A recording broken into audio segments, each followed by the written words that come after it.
US Defense Secretary has attempted to justify the presence of American forces in Syria by citing UN support of the anti-ISIL operation. The UN said that ISIS, basically, we can go after ISIS, and we're there to take them out. But that doesn't mean we just walk away and let ISIS too pop back around. However, the UN never actually approved a foreign military invasion in Syria. The United Nations Charter only recognises two scenarios for the use of force in a foreign country.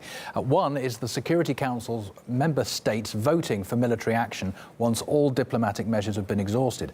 Another is when a state asks for help, like the Syrian government's request to fight against terrorists with Russia. Now, this is not the first case with American forces in Syria where the US-led coalition has been moving troops and bombing Syrian territory without any consent from either the UN or the Syrian government.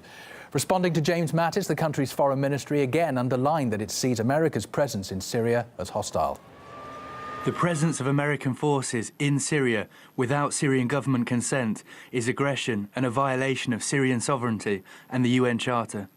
Military analyst Kamal Alam explained to us why he thinks the US presence in Syria has no legal basis. In terms of American intervention in Syria, it needs legitimate backing by the Syrian government. It does not have so. So as far as international law goes, it's a clear violation. I think also it's a reflection of US frustration. They're more or less locked out of the Syrian war. They don't have much influence over the end game. And by staying in, they want to be some kind of spoiler, or at least some kind of minor player towards the war in Syria. I think Syria can complain to United Nations. They're within their right. They will have a legal charter as well. So this is an international game going on. The Syrian government, a legitimate government as recognized by the UN, they are within their right to complain and indeed take the US to court over this.